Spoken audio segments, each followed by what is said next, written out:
Good morning students. आज अपना business budgeting के अंदर टॉपिक ले रहे हैं अपन बिजनेस बजट्स एंड बजटिंग। ठीक है,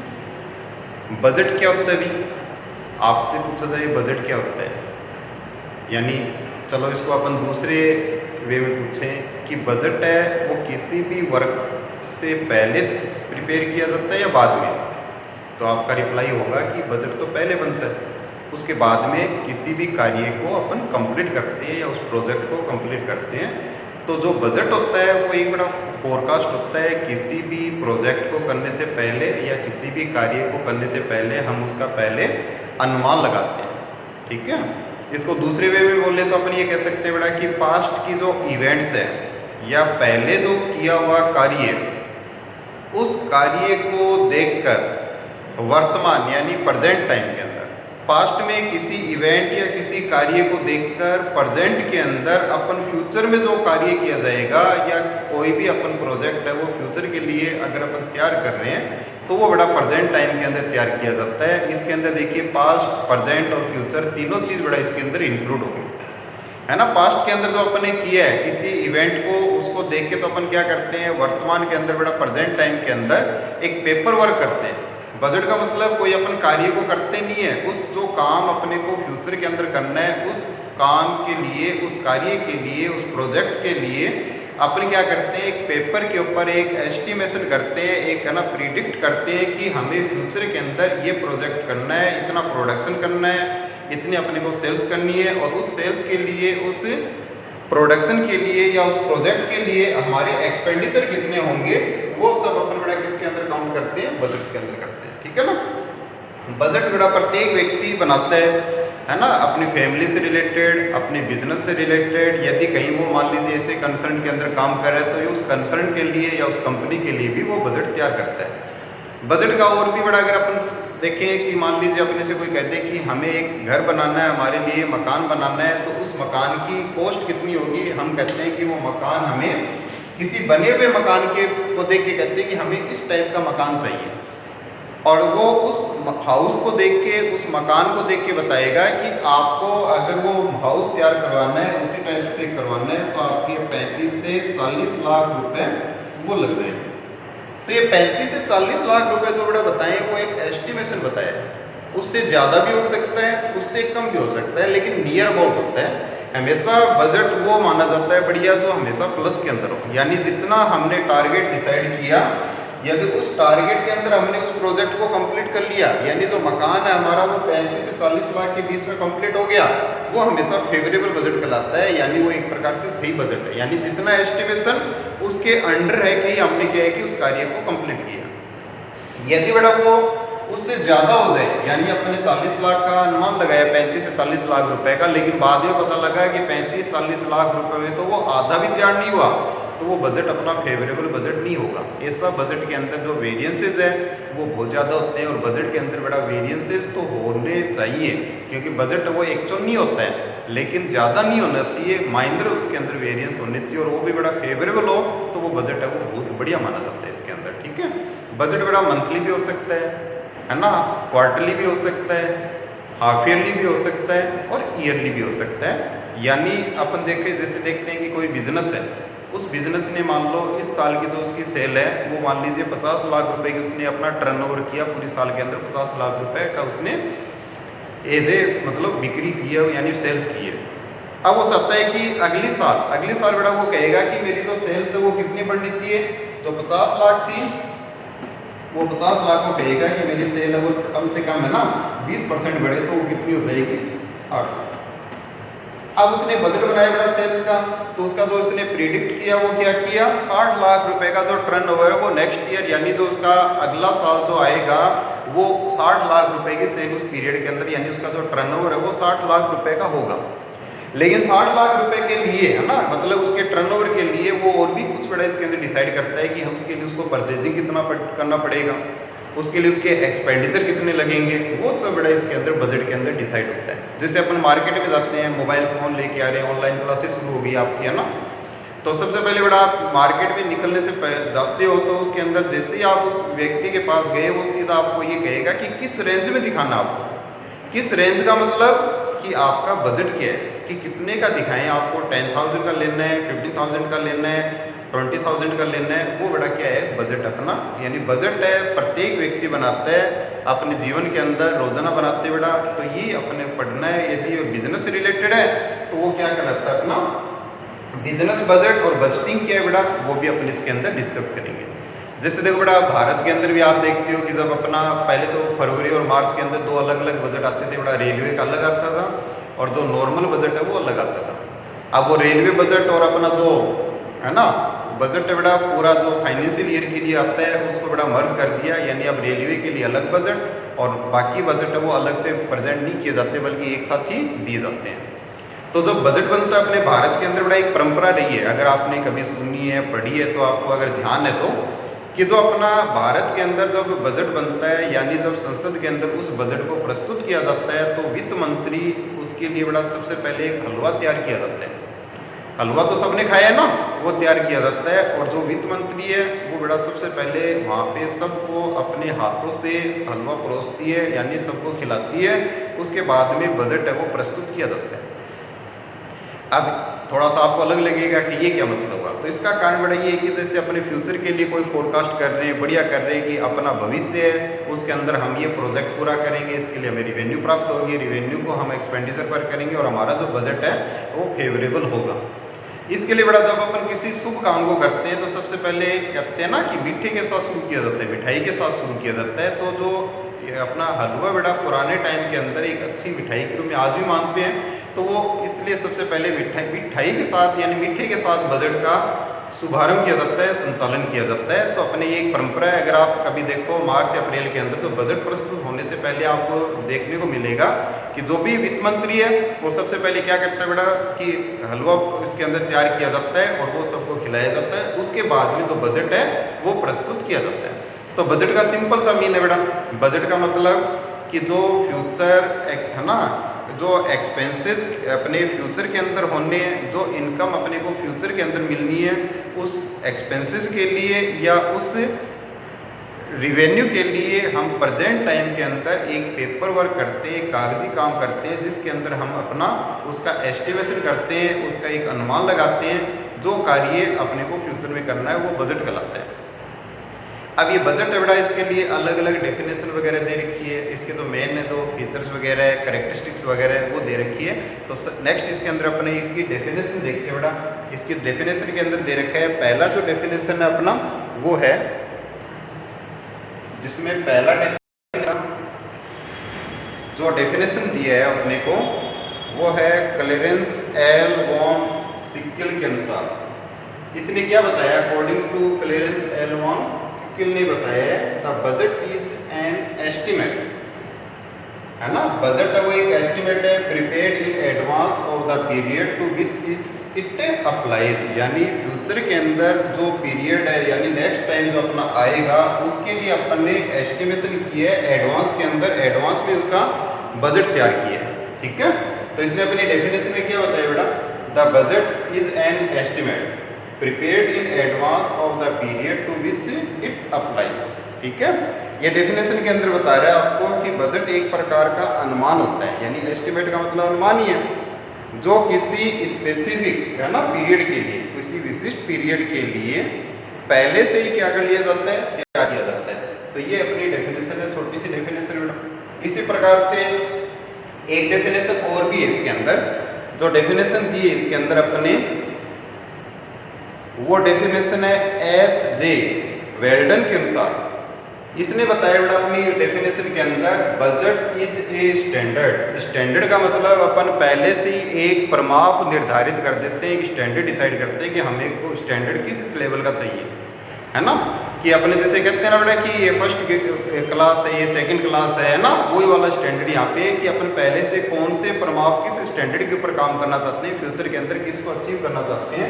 ये पहले से उसको डिसाइड कर देता है प्रत्येक डिपार्टमेंट को, प्रत्येक व्यक्ति को। यानी आपको नेक्स्ट ईयर है मान लीजिए, पर्टिकुलर डिपार्टमेंट का परफॉर्मेंस बता देता है कि आपको इतना प्रॉफिट अर्न करना है,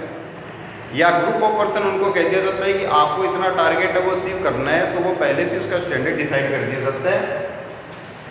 आगे दे रखा है इसके अंदर with which to measure the actual achievement of people department etcetera. यानी जो स्टैंडर्ड है जो अपने डिसाइड किया बेटा इसके अंदर प्रमाप निर्धारित किया, उस प्रमाप को इस स्टैंडर्ड को अपन कंपेयर करते हैं, उसका मेजरमेंट करते हैं, उसका तुलना करते हैं, उसको कंपेयर करते हैं बेटा किससे, एक्चुअल अचीवमेंट जो हमने एक्चुअल में प्राप्त किया उसके अकॉर्डिंग हमने प्राप्त किया या नहीं किया, उसके अंदर जो उसके डिपार्टमेंट की और उसके अंदर जो भी उसके एम्प्लॉइज है उनके बेटा जो इसकी प्रोग्रेस है वो उसके द्वारा उसकी मापी जाती है, उसका मेजरमेंट किया जाता है। तो इसके अंदर बड़ा सिंपल सा है, यदि आपसे बजट का मीनिंग पूछा जाए तो आप आराम से बता सकते हो कि बजट का मतलब एक ही है कि बजट किसी स्पेसिफिक पीरियड के लिए पहले से तैयार किया गया एक फोरकास्ट, एक अनुमान है, एक एस्टिमेशन है, जो बिजनेस के अंदर भावी जो उसकी फ्यूचर की जो प्लानिंग है या फ्यूचर के अंदर किए जाने वाले जो वर्क है उसको प्रिडिक्ट करके पहले से उसका अनुमान तैयार किया जाता है। एक प्रकार से ये जो एस्टिमेशन है वो अकॉर्डिंग टू एक्चुअल जो अचीवमेंट है उसके अकॉर्डिंग होना चाहिए, उसी के अनुसार होना चाहिए। यदि वो उसके अनुसार है तो हमारा जो बजट है वो एक सक्सेसफुल बजट कहलाएगा। तो ये अपन इसके अंदर मीनिंग के अंदर बता सकते हैं। बजट के अंदर ये भी बताया था बेटा कि बजट है एक डेफिनेट पीरियड के लिए होता है, वो पीरियड अपना मंथली भी हो सकता है, क्वार्टरली, हाफ ईयरली या ईयरली, कितना भी पीरियड हो सकता है। नॉर्मली मीनिंग के अंदर अपन इतना इसको बता सकते हैं। नेक्स्ट इसके अंदर बड़ा इसकी जो करेक्टरिस्टिक्स है वो उसके अंदर अपन इसके अंदर डिस्कस करेंगे कि इसके अंदर जो विशेषता है, विशेषता के अंदर बड़ा अपन इसको भी पॉइंट वाइज लिखते हैं पहले। तो इसके जो मेन पॉइंट है वो देखिए आप, इसमें पहला दे रखा आपका डेफिनेट पीरियड। इसका मीन समझ में आ गया बेटा कि जो बजट है वो एक डेफिनेट यानी निश्चित पीरियड के लिए तैयार किया जाता है। इससे पहले मैंने बताया था इसके मीनिंग के अंदर कि जो बजट है नॉर्मली बेटा क्वार्टरली है ना, हाफ ईयरली, ईयरली या मंथली बेसिस पर तैयार किया जाता है। तो उसका जो पीरियड वो निश्चित होता है। फाइनेंशियल ईयर के लिए कर रहे हैं, कौन से फाइनेंशियल ईयर के लिए कर रहे हैं, 2019-20 के लिए कर रहे हैं, 2021 के लिए कर रहे हैं, वो बड़ा इसका पीरियड है वो पहले से उसके अंदर डिसाइड होता है। ठीक है। सेकंड इसके अंदर दे रखा है प्री डिटरमाइंड ऑब्जेक्टिव, यानी जो इसके अंदर जो बजट होता है उसके जो उद्देश्य है वो बड़ा पहले से ही निर्धारित होते हैं। पहले से निर्धारित होने का मतलब होता है कि बजट के अंदर बड़ा फ्यूचर के अंदर किए जाने वाले है ना कार्य का निर्धारण किया कर लिया जाता है, जिसके अंदर निर्धारित करते समय जो अपने रिसोर्सेज है, अपने संसाधन है, उसका अधिकतम ऑप्टिमम यूटिलाइजेशन करके मैक्सिमम प्रॉफिट अर्न करना इसका ऑब्जेक्टिव होता है। यानी जो अपने संसाधन है उनका अधिकतम उपयोग करना है और उस अधिकतम उपयोग के द्वारा जो अपना बिजनेस है उसके अंदर अधिकतम लाभ अर्जित करना है, मैक्सिमम प्रॉफिट अर्न करना है। इसलिए उसका जो ऑब्जेक्टिव होता है वो प्री डिटरमाइंड होता है, यानी फ्यूचर के अंदर अपने को, जिससे पहले मैंने बताया था जैसे टर्नओवर है, इस साल अपना इतना टर्नओवर है ना, जैसे 50 लाख का, अगले साल 60 लाख का करना है, तो वो ऑब्जेक्टिव पहले अपने डिसाइड कर दिया, उसका उद्देश्य वो पहले से निश्चित होता है। जैसे इस साल अपने 1 लाख यूनिट है वो प्रोडक्शन के लिए अपने बड़ा तैयार किए है ना, प्रोडक्शन की 1 लाख यूनिट अपने तैयार की, अगले साल अपना प्रोडक्शन कितना होगा वो पहले से डिसाइड हो जाता है। तो प्री डिटरमाइंड ऑब्जेक्टिव होते हैं इसके अंदर। नेक्स्ट दे रखा बेटा इसके अंदर ए डिटेल फ्यूचर प्लानिंग, यानी इसके अंदर जो बजट से बेटा उसके अंदर प्रत्येक जो हेड है, यानी फ्यूचर के अंदर जो अपने बिजनेस के अंदर एक्सपेंडिचर से रिलेटेड, परचेज से रिलेटेड, प्रोडक्शन से रिलेटेड, सेल्स से रिलेटेड, ये सब जो है ना इसके अंदर जितने भी हेड हैं उनका डिटेल के अंदर एनालिसिस किया जाता है। इसके अंदर अपने एक चैप्टर बेटा टाइप्स ऑफ बजट, जिसके अंदर प्रत्येक प्रकार के बजट बनाते हैं, जिसके अंदर अपन प्रोडक्शन का भी बनाते हैं, मटेरियल परचेज का भी बनाते हैं है ना, उसके अलावा सेल्स का भी बड़ा ओवरहेड्स है जैसे एक्सपेंसेस वगैरह, उन सब का बजट बना के उसका डिटेल के अंदर उसको एनालिसिस किया जाता है, उसका अध्ययन किया जाता है। उसके बाद में अपना जो बजट है वो तैयार होता है और जो अंत के अंदर बड़ा जो अपना तैयार हो जाता है बजट तैयार होता है, उसके अंदर जितने भी बजट है उन सब का सारांश होता है, समरी होती है, जिसको मास्टर बजट अपन बोलते हैं। ठीक है। नेक्स्ट इसके अंदर रिटन डॉक्यूमेंट्स बेटा ये बताया था कि पेपर वर्क होता है, अभी अपने इसके ऊपर डिस्कस किया था ना कि एक पेपर वर्क होता है, एक कागजी काम होता है बेटा जो फ्यूचर के लिए किया जाने वाला प्लानिंग होता है, तो एक रिटन के अंदर तैयार किया जाता है। जो बजट है उसके अंदर बेटा जितने भी डेटाज हैं वो रिटन में लिए जाते हैं, लिखे जाते हैं, और वो एक एस्टिमेशन होता है फ्यूचर के लिए अंदर, जो फ्यूचर के अंदर वर्क किया जाएगा या कार्य किया जाएगा उसका पूर्वानुमान होता है। फाइनेंशियल एंड फिजिकल बजट बेटा मतलब इसके अंदर फाइनेंशियल और फिजिकल दो प्रकार के अपन बजट मान सकते हैं, यानी वित्तीय या भौतिक। सामान्यतः जो बजट है बेटा वो मौद्रिक रूप से यानी फाइनेंशियल रूप से तैयार किया जाता है, मॉनेटरी रूप से तैयार किया जाता है, इसके अलावा भी बड़ा इसको फिजिकल रूप से भी अपन दे सकते हैं कि जैसे यूनिट कितनी होगी, कितना प्रोडक्शन करेंगे। अपन कहते हैं कि इतने करोड़ रुपए का हमारा अगले साल प्रोडक्शन होगा, लेकिन अगर उसको यूनिट्स के अंदर कन्वर्ट कर दिया जाए तो वो फिजिकल टर्म के अंदर आ जाता है। तो बजट है वो फाइनेंशियल भी हो सकता है और फिजिकल भी हो सकता है। नॉर्मली जो बजट होता है वो फाइनेंशियल यानी मॉनेटरी बजट होता है, लेकिन इसको अपन फिजिकल बजट के रूप में भी देखने को मिलता है अपने को। तो दोनों प्रकार के बजट अपने होते हैं इसके अंदर, ठीक है। नेक्स्ट इसके अंदर an important part of business,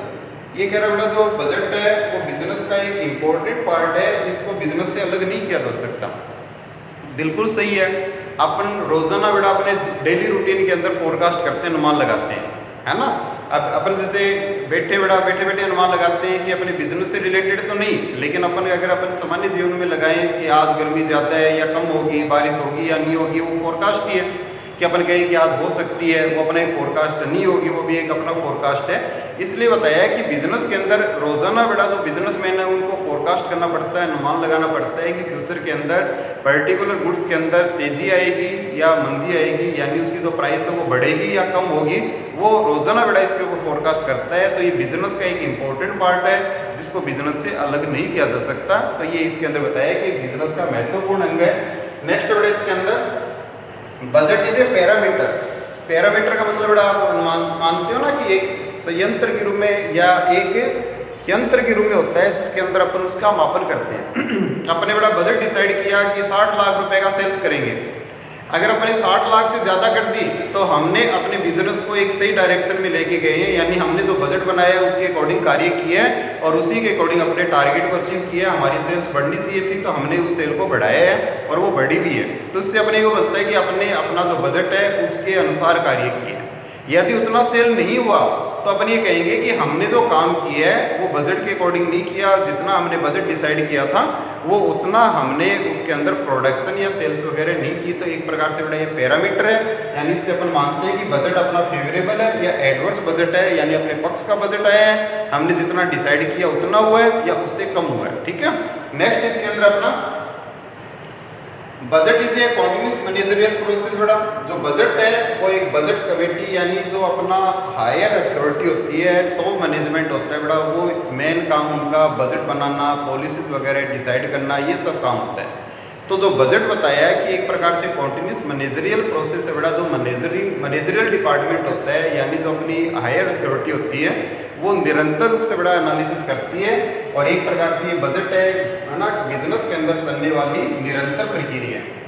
budget is a standard, budget एक बड़ा स्टैंडर्ड के रूप में लिया जाता है। ये मैंने बताया कि हम अपने किसी भी व्यवसाय के अंदर पहले उसका एक प्रमाप डिसाइड करते हैं कि प्रोडक्शन के अंदर अपना मटेरियल कितना लगेगा, उसका एक स्टैंडर्ड लेते हैं, तो उसमें लेबर कितना लगेगा उसका स्टैंडर्ड है,